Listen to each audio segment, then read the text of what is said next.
Le poisson est très riche en protéines et en bien d'autres éléments nutritifs. Il fait aussi partie des protéines les plus consommées par les populations ivoiriennes. Mais quelle est la qualité du poisson qui se retrouve dans nos assiettes? Cette préoccupation a amené les enseignants-chercheurs de l'université Jean-Laurent-Guédé à faire une recherche sur la qualité des poissons, frais ou secs, sur les marchés. On a mené maintenant à rechercher la qualité microbiologique, la qualité physico-chimique et la qualité même en tant que tel du poisson comme source de protéines pour ces populations-là. Grande a été notre découverte de savoir que ces poissons sont quand même à une certaine mesure très pollués par les produits chimiques et les larves au niveau des poissons séchés également. Vous avez vu qu'il y avait beaucoup de larves qui sont peut-être non seulement de la mauvaise le mauvais stockage en fait des poissons entraînait aussi un danger pour la population qui la consommait. Au cours de cette recherche, les enseignants-chercheurs sont revenus sur les causes qui sont à la base de la contamination des poissons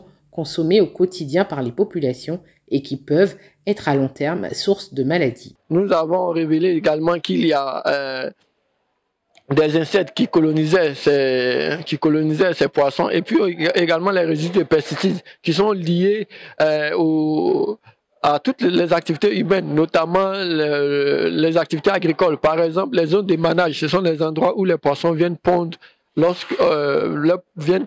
œufs aux abords des fleuves. Et ces endroits-là sont également des zones privilégiées pour les agriculteurs qui viennent pratiquer le maraîchage, la riziculture et qui utilisent les pesticides.